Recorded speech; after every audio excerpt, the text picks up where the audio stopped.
ایک ماں اپنے بچے کی تکلیف کو نہیں دیکھ سکتی. ماں کی سچویشن یہ ہے کہ بیٹا روتا ہے تو ماں کی نیند اڑ جاتی ہے, بیٹا تڑپتا ہے تو ماں کی نیند اڑ جاتی ہے, بیٹا دودھ نہیں پیتا تو ماں کی نیند اڑ جاتی ہے. اللہ اکبر.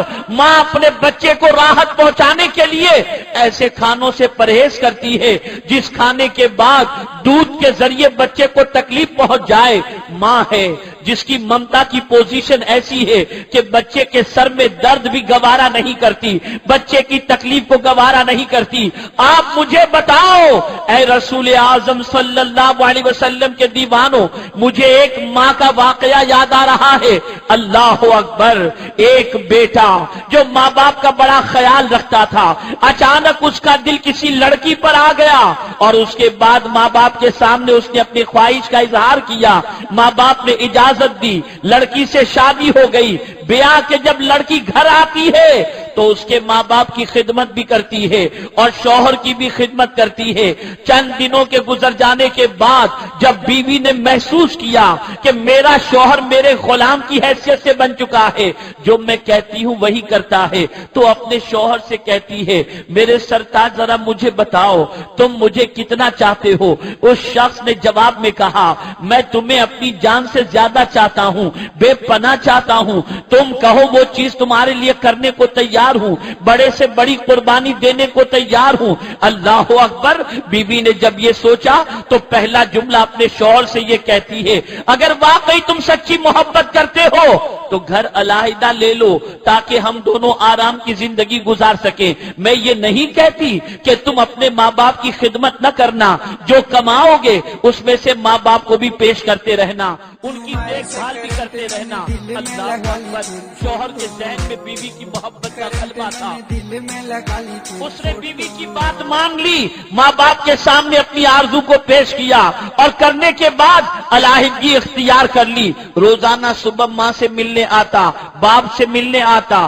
دن گزرتے گئے, بچے بڑے ہونے شروع ہو گئے تو اب کیفیت یہ ہے کہ کبھی ہفتے میں آ جاتا, کبھی کچھ دنوں کے بعد آ جاتا. یہی حال بڑھتا رہا, ڈسٹینس بڑھتا رہا. ماں باپ اپنی زندگی گزار رہے ہیں, بیٹا بیوی کے ساتھ اپنی زندگی کاٹ رہا ہے. ایک دن ایسا ہوا کہ باہر کی نوکری اسے مل گئی اور پردیس میں ملازمت کے لیے اس کو آفر آئی. وہ اپنے بیوی بچوں کو لے کر کے پردیس چلا گیا, یہاں تک کہ سعودی میں اسے جاب ملا. اور سعودی کی سرزمین پر جب اس نے قدم رکھا, اب کیفیت یہ ہے کہ کبھی فون پر کبھی خطوط کے ذریعے ماں باپ کے حالات کو جاننے کی کوشش کی, اور کبھی پوزیشن ایسی ہوئی کہ یوں ہی چھوڑ دیا, اطلاع آئی تو کیا اور نہ آئی تو کیا. کبھی رقم بھیج دیتا, کبھی لاپرواہی کا شکار ہوتا. اب مہینوں گزرتے گئے, سال گزرتے گئے, یہاں تک کہ اب خبر کے سلسلے میں, اطلاعات کے سلسلے میں ماں باپ کے حوالے سے بے خبری کی زندگی ہونے لگی. کچھ عرصے کے بعد باپ کا انتقال ہو جاتا ہے اور ماں کی زندگی تنہائی میں کٹتی نظر آتی ہے. اللہ اکبر. دیکھتے دیکھتے 14 سال کا طویل عرصہ گزر گیا. 14 سال کے بعد سعودی میں رہنے کی وجہ سے اس کے دل میں خیال پیدا ہوا کہ میں نے ابھی تک حج نہیں کیا ہے, چل کر کے حج کر لوں. اللہ اکبر.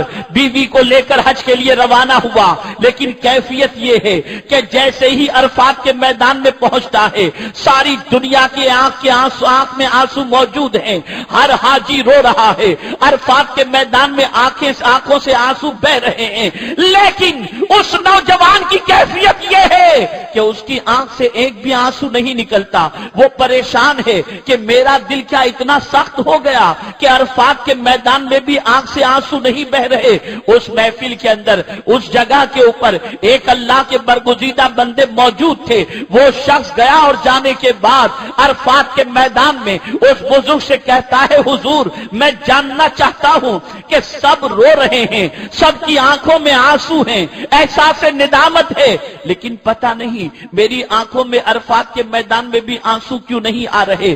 وہ بزرگ تھے, جہاں دیدہ تھے, بصارت کے ساتھ بصیرت بھی رکھتے تھے. ارشاد فرماتے ہیں لگتا ہے تم نے کسی کا دل دکھایا ہے, اس کی وجہ سے تمہاری آنکھ میں آنسو نہیں آ رہے. بس تڑپ گیا. کہا ہاں میں نے ایک کا حق نہیں دو کا حق مارا ہے. میں اپنی ماں سے بے خبر ہوں, اپنے باپ کے